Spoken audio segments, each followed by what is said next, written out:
Sasono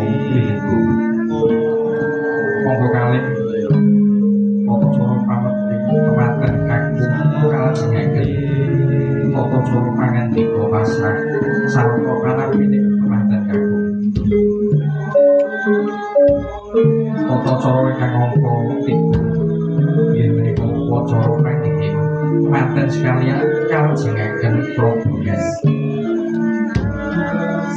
Tata cara puskawan ngacarani badhe rawuh kadang pisan sinarwedi sinarwedi umuli marang kalajengaken sungkemipun pemanten sarimbit dhateng Rama lan Ibu ingkang angka gangsal tata cara atur panuwun utawi kambagi raja Basuki. Tata cara kongkon inggih menika purnaning bahagia. Para tamu kakung miwah putri ingkang winantu ingkang rahayu. Semanten lan mekaten lampah-lampah kumadining tata cara bahagia wonten ing siang kaliyan menika. Bilih boten ewah-ewahan mugi dados kawigatosan. Pramila wilujeng lelenggahan ganjaran kumadining tata cara ingkang badhe lumampah sinartan nyasakaken telipur kang arepe campur sari soto saking jati masaran saking dhuwur.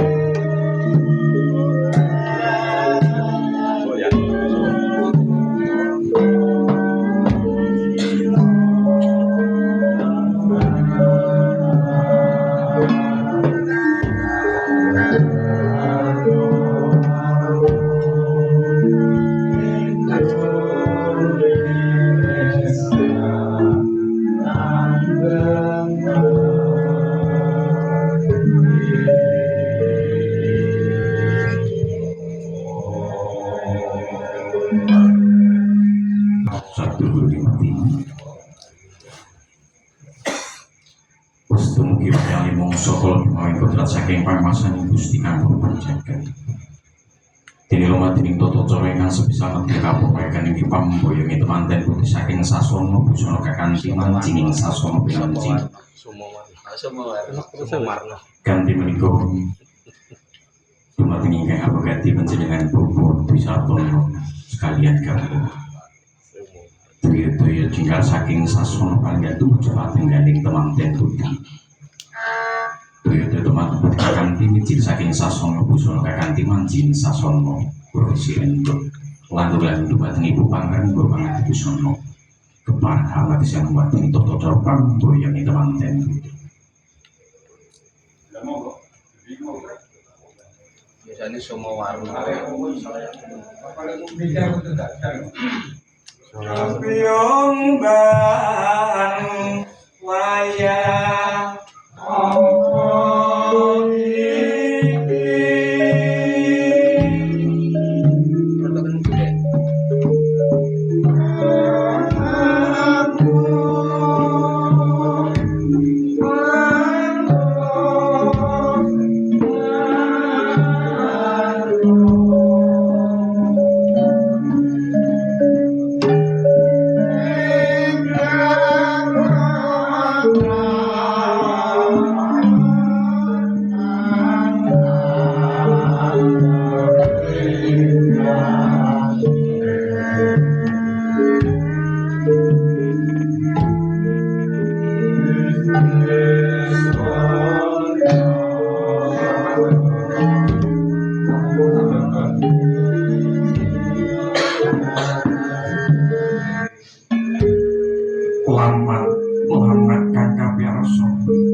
busana duk nalika taun 1959 sakajeroan.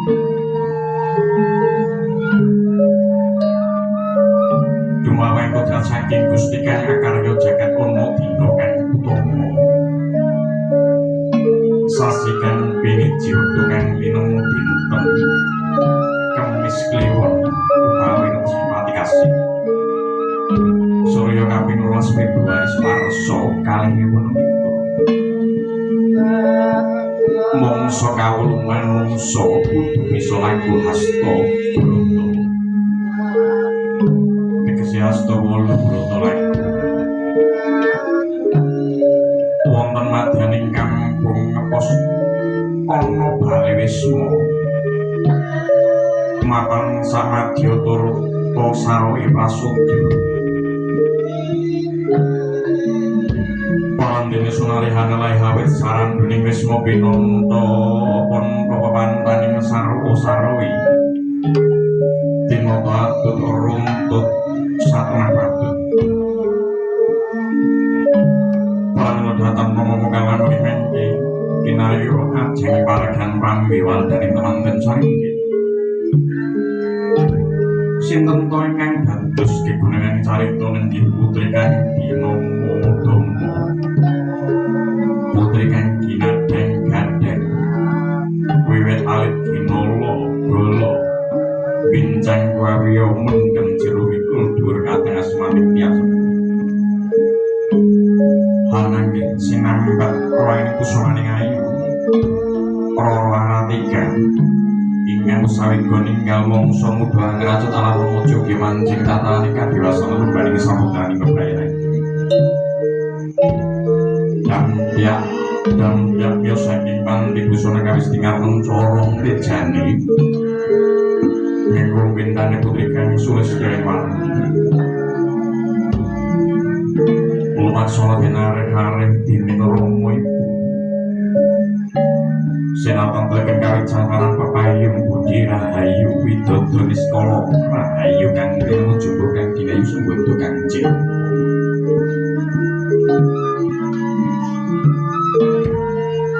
Pating madyan ning bagian sasat minobong ing galih alam kerbaning kemansinan tingkas tepumati Tutan kena cinitra ing mokoro Lajungen nyul maksana ngomong jale pamis parinata kiyo kanthi mingkah endah-endahaken siti inggil pinaturata Monggo kahayap mbanciti babila saring pimenggung ketanggung jaba maloro banyak maleng sawunggaling arada walika apit-apit patasa kembaran kang mawi laring manira konges gantanyo nganti pamuran jarwi kang pindho batari waruju mijawantah kang arsung andung kabagyan ing ngurungan tetulangan saimpit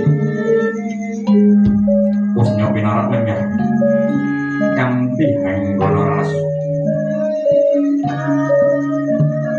hangantu prataning nalendra mudha minangka gegantilaning mawa ya imam bali wis sangat bagus Budianto sinegek kang diucap dinelak sampun manpi rama sunyawi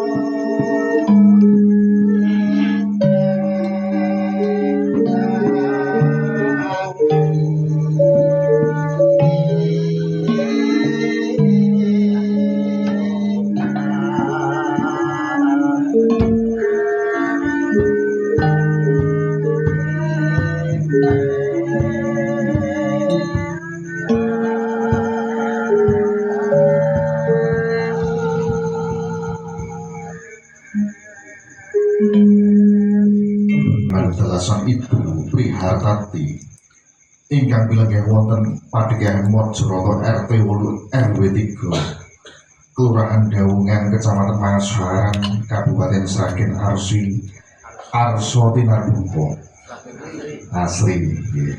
Arsa tinarbuka. Monggo kula ingkang minangka pambiwara nedya badhe hamiwiti tumapaing tata cara pahargyan. Kanthi mriku tinarbuka sasana kula dherekaken. Asung pamuji mring Sihing Gusti Kang Maha Suci.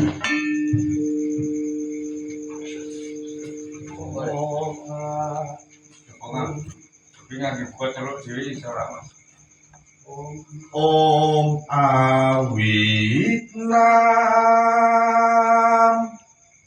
mastu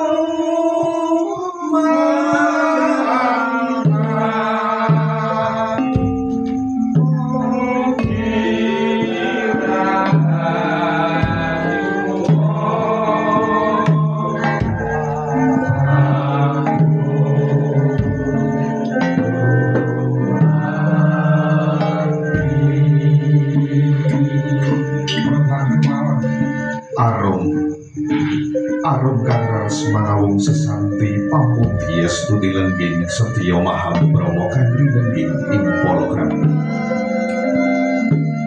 Bismillahirrahmanirrahim. Assalamualaikum warahmatullahi wabarakatuh. Para pinsepuh saha sesepuh ingkang sadulur bekti,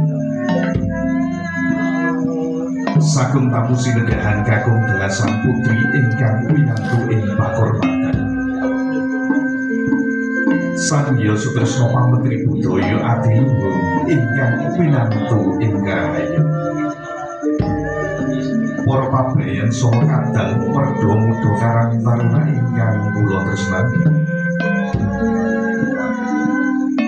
Kinarya pambugan ngatur sumangga sami sesarengan manunggu puja ngluhuraken asma dalem Gusti ingkang Maha Agung. Karana nugraha ingkang sampun kaparingaken satemah panjenengan sedaya dalasan kula. Wonten ing rikalenggahan siyang menika saged matempal manunggal silaturahim wonten madyaning pahargyan kanthi wilujeng niskala tamangke rupit haring lampah. Para tamu kakung dalasan putri ingkang satunggaling bukti. Wonten ing dinten pinilih Kamis kliwon kadene mangsa saya kaping 12 Februari warsa 2021 Masehi. Bapak Wagiman dalasan Ibu Prihartati ingkang pilengga wonten padegahan Mojarata RT 8 RW 3 Gawungan Masaran Sragen. Badhe kemarin netepi jejering asepuh Arsa Mahargya Suta Hampiwadosini. Putri kinasih ingkang sesilih raning ayu indah Putri Rahmawati Sarjana Pendidikan. Nedya jinatu krama dening Bagus Anwar Rosati. Putra kakung Bapak Ismandi dalasan Ibu Poniati ingkang pidalem saking Mojarata RT 7 RW 3 Dawungan Masaran Sragen. Sagung tamu sinedahan kakung dalasan putri ingkang winantu ing Sukabasuki. Dene ing kalodhangan siang menika kula ingkang kagungan matur minangka pambiwara. Salajengipun kepahan kula waosaken urut ronceng tata cara ingkang sampun rinantang saha rinaket dening pangarsaning pahargyan sarta kulawarganing Bapak Wagiman dalasan Ibu Prihartati. Mugi tata cara saha upacara pahargyan wonten ing kalenggahan siang menika lumampah kanthi sidha karya Yuwan Pinaka Pangasdita Mahu Majaraka Ambatarati Aksara. Werdine tri perkawis mugi kacakup wiwitan, tengahan, ngantos pungkasan. Manggih rahayu wilujeng sepi ing pambeng kawis ing Rubendra. Para tamu sinedahan menggah urut rencaning tata cara ingkang badhe lumampah wonten ing kalenggahan siang menika.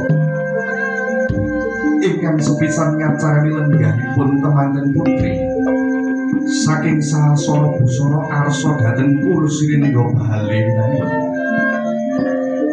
Angka kalih tata cara pametu ing temanten kagung kalajengaken tata cara pangandika pasrah sarta panampining temanten kagung. Salajengipun tata cara upacara panggihing temanten sarimbit kalajengaken upacara adat krobongan. Angka sekawan tata cara ngacarani badhe rawuhipun pisan sakadang tumuli paling kalajengaken tata cara sungkemipun penganten sarimbit katur rama dalah ibu gangsal tata cara atur panuwun utawi atur pambagya harja pasuki tumuli mangke kalajengaken tata cara foto pakurmatan tuwin foto keluarga nenem purnaning tata cara pahargyan wonten ing kalenggahan sipunika. Para tamu kakung dalasan putih ingkang winantu ing karahayon mekaten lampahipun tata cara upacara pahargyan ingkang badhe lumampah ing siang menika bilih boten wonten ewah-ewahan mugia dados kawigatosan pramila wilujeng lelenggahan ratos tata cara ingkang badhe lumampah sinartan miyarsakaken lelipun karupi karawitan jarwi jangkep surya peruli saking asli nuwun.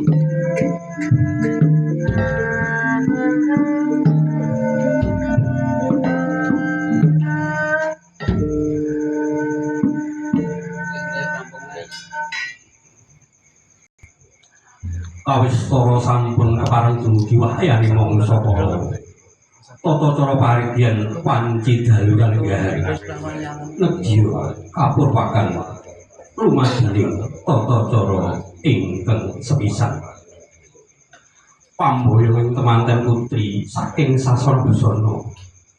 Nedya kakang dilenggah wonten ing Puresiri Nenggo Bale Winangun.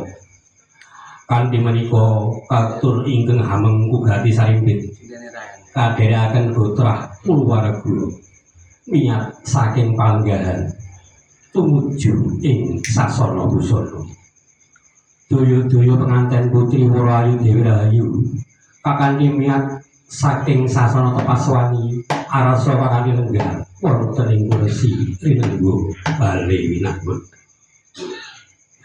Tinarabuka wiwaraning sasana busana kumenyar asung Prabawa ngambar gandaning ketawang wijil wigaring tias.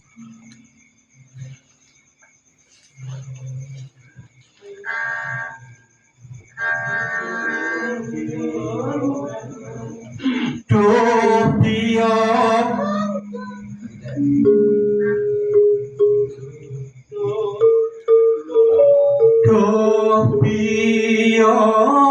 ban waya apa iki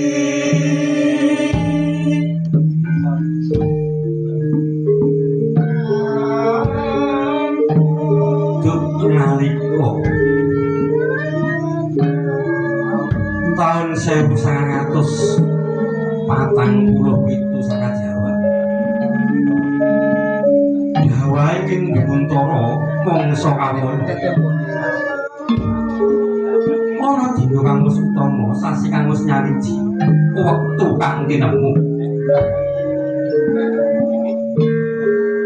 Awit karana anut jangkaning dina, Jawa wasesa segara. Dinten Soma Palaguna Senen Pon Manci enjinge wadyan kampung Maragasi Desa Pura. Ana bali wis mapan sak madya. Turta sarwi prasaja parandene. Sunare handelai awit saranduning wis ngowang pinantra-pantra. Pepantaning sarwa-sarwi tinata urut runtut hingga patut. Mila boten nama mukal lamun ing samangke kinarya ajeng pahargyan. Pambiwaldaning temanten sarimbit Sinten to ingkang dadya gegurunganing carita? Nenggih putri kang dinama Dama. Putri kang dinadang-gadang. Wiwit alit dina bala benjang diwasane pawiya mendem jero mikul dhuwur dhateng asmane wong tuwa. Mustikaning pahargyan kembanging pawiwahan nenggih kusmaning ayu Dewi Rahayu ingkang wis jinatu krama dening Jejaka Tumaruna. Satriya ingkang wibawa ingkang akasih Bagus Bintang Mahendra. Tanaya Jalu Bapa Sutrisna lan Ibu Warsini saking Tambak Boyo, Kelurahan Tambak Boyo, Kecamatan Mantingan, Kabupaten Ngawi, Jawa Timur. Dampyak miyos saking sasana busana kawis tara mencorong tejane angin wong candrane pindhaning kaya putri saking tanah Madras. Mila to lamun Cinandra kuranging candra merga luwih warna. Talandring panrumpaka nganti kaya gambar winangun. Lumaksana den arek-arek Rama kalawan ibu.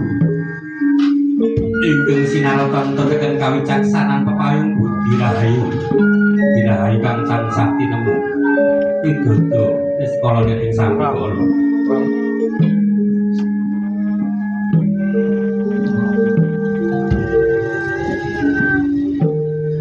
Prapteng madyaning pahargyan sasatringa benging galih. Kalem karo baning memanis sinandhi kastuba manik tuhu tan kena cinitra ing ukara.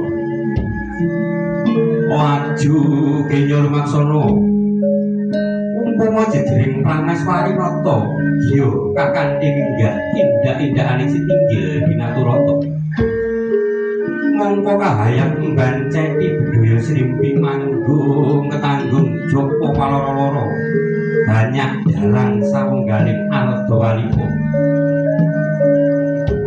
Ing apit-apit patah sekembaran kang lari lare mantura pungas handanya anti pangurakan Jawi. Kang pindho bathari wijawantah arsa andung kabagyan langkung dumateng manten saripit. Usnya lenggah anggana raras tegese lenggah piyambakan. Hanyarantu tata cara ingkang sampun trinangkap.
Mongko kula ingkang minangka pambiwara nedya badhe kawiwitan tumapak ing tata cara pahargyan kanthi menika tinarbuka sasana kula nderekaken asung sesanti mring kamulyan jati.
rinengging program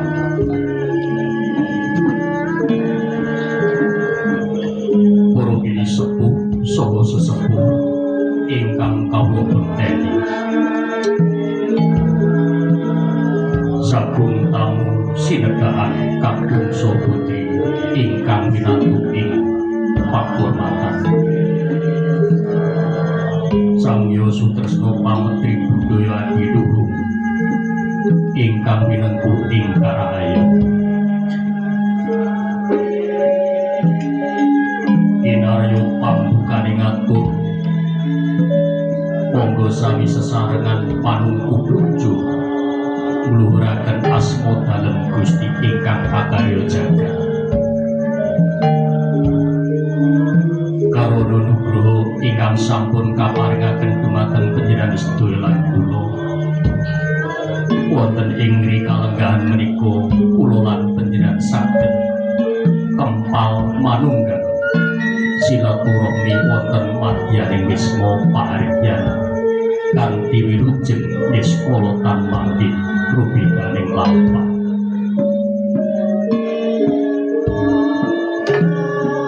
para tamu kakung putri ingkang satuhuluring budi wonten ing dinten piniling Ahad Legi katiti mangsa Surya kaping gangsal Agustus Cinitra ing warsa 2026 Masehi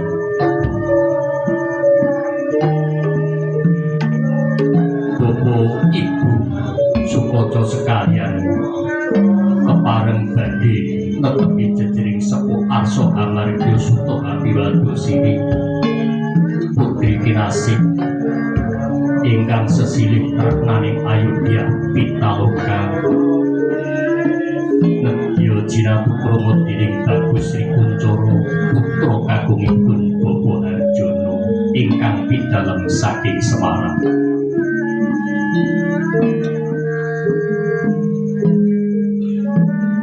sagung tamu kakung putri ingkang winentu ing Sukabasuki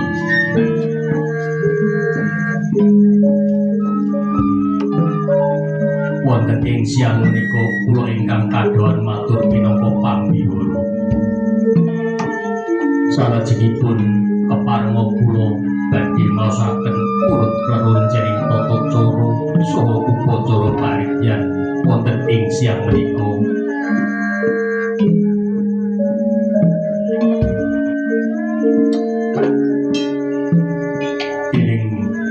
saling pahargyan saha keluarga ageng Bapak Sukoco sekalian kanthi lumampah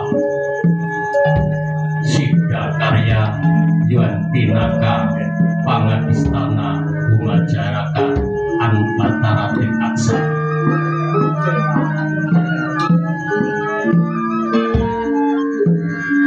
werdine tripekawis mugia kacakup wiwitan tengahan inggo pungkasan ugi sepen ing pambengan manggih ingkang yuwana para tamu kakung putri ingkang sadhuwuring budi menggah urut rerencening tata cara wonten ing siang menika kados wonten ing ngadhep menika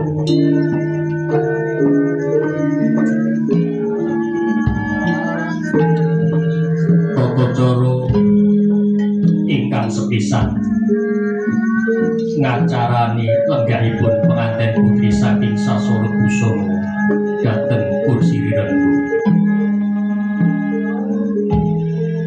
angka kalih tata cara pametu ing temanten kakung kalajengaken tata cara pangandika pasrah saha panampining penganten kakung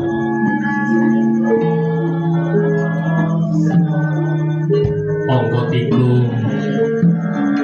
tata cara upacara panggihipun temanten sekalian kalajengaken kerubungan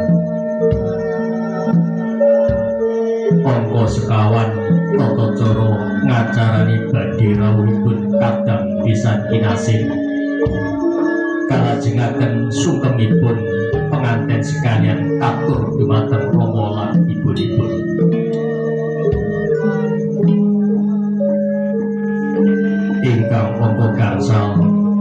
cara atur panuwun sarta pambagya jambalan tumuli kalajengaken foto pangar pakurmatan tuwin pangeston angka 6 warnaning pahargyan.